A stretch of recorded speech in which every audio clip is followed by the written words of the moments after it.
Border Song by Elton John. This is Democracy Now!, democracynow.org, the War and Peace Report. I'm Amy Goodman with Juan Gonzalez. Well, over a week after Israel's deadly assault on the Gaza-bound humanitarian aid flotilla that left 9 Turks dead, questions remain about exactly what happened on the Mavi Marmara on the other boats that fateful Monday morning. President Obama addressed the incident during a joint press conference with Palestinian Authority President Mahmoud Abbas on Wednesday. He expressed his support for an investigation that, quote, met international standards, and said it was, quote, in Israel's interest to make sure that everybody knows exactly how this happened so that we don't see these kinds of events occurring again. Obama also described the situation in Gaza as unsustainable. We saw the tragedy with the flotillas, something that I think has drawn attention all around the world to the ongoing problems in Gaza.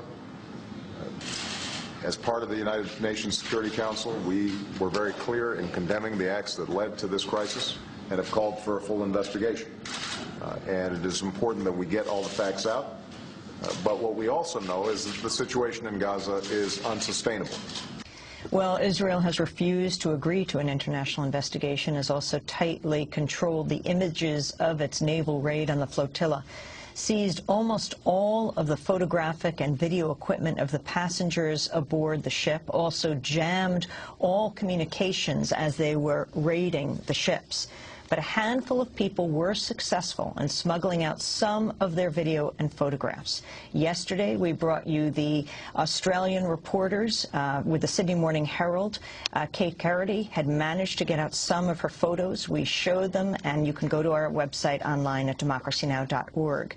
Today, in a Democracy Now! Global exclusive, we bring you a sneak preview of previously unseen raw footage from the Mavi Marmara that will be formally released at a news conference today at the United Nations. The footage shows the mood and the activities on board the Mavi Marmara, the time leading up to the attack, and the immediate reaction of the passengers during the attack, as well as a number of the injured passengers, a number of the passengers who were shot.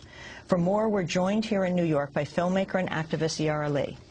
She directs the Cultures of Resistance Network and was one of the few Americans on the Mavi Marmara ship. Her equipment was confiscated, but she did manage to have smuggled out an hour's worth of footage. Yara Lee, welcome to Democracy Now! Describe that day. We were prepared for confrontation, but we never thought it was going to be this kind of violent, disproportionate violence confrontation. So the women were going to scream, the men were going to push and kick.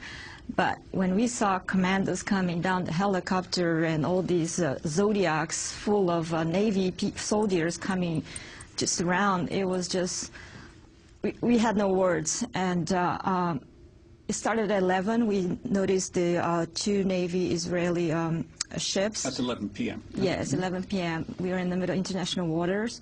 And then around 4 a.m., the assault started. And apparently their trademark is silence. As you're talking, we're going to be playing some of the video. And for radio listeners, you can go to our website at democracynow.org. Continue, Yara.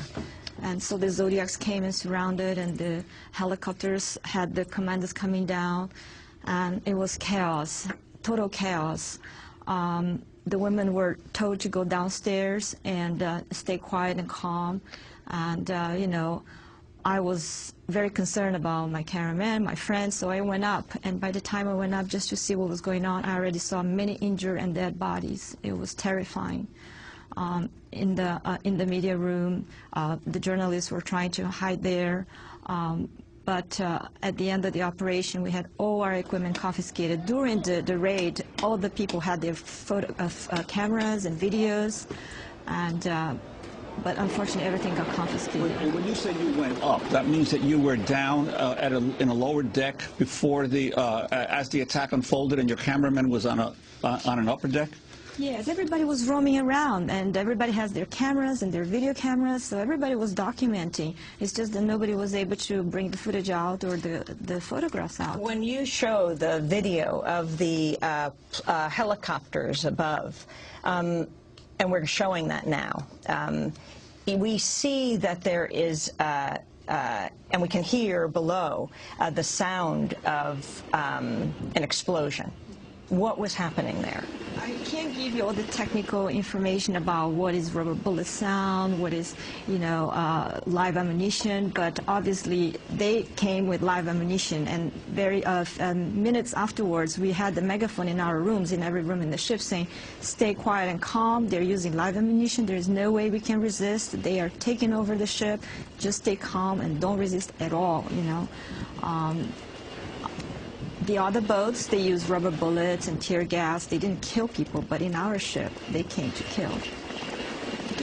The issue of these explosions, several people have told us that the explosions occurred and even some shooting before any soldier landed on the boat. Is that your recollection, or do you know for sure? We didn't have guns. We were, grabbing chairs, and the boys were taking like whatever they could get hold of, like broomsticks and so forth.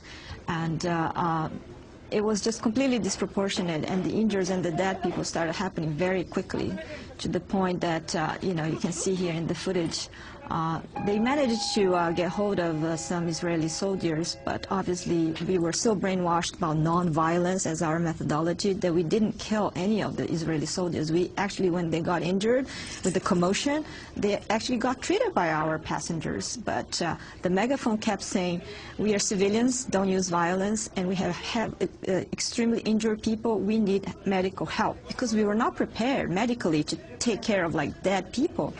But we were ignored, and a lot of people who were injured actually ended up bleeding to death and died. Describe that, because this is the footage as the narrative was laid out over the days. We, of course, did not see, although the Israeli military has all of it in their possession. This footage that you have shows one person after another being dragged out and attempts at treating them. Describe the injuries that you saw. As I said, I was going up and down, just trying to get an overview and making sure some of the people I knew were okay, and like it was very chaotic.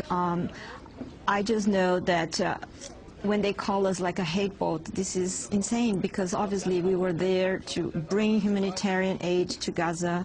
And they were the ones using live ammunition, to the point when they did the autopsy, the people who are found dead, they had like 30 bullets. So can we say the Israeli Navy and the commandos, they came to play ball with us? No, they came to kill. They wanted to take over the ship. And we were actually, according to some research, the ship was even fleeing because we didn't want this kind of like heavy confrontation. But they came in the middle of international waters and overpowered us. We're showing some footage now, which I want to describe for our radio listeners, of a clearly wounded man. He's on the ground.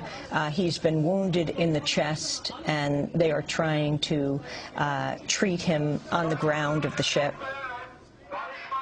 Let's listen to this. And what was that? All the passengers are sitting down. And now we see a woman speaking. Stand here. We are civilians, taking care of injured people. Don't use violence. We need help for the people. Don't use violence against the civilians. The woman saying, don't use violence against the civilians.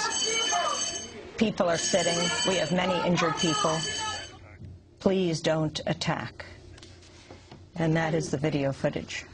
Yes, I think the miscalculation was that the Israelis thought by jamming our satellite system, the world would not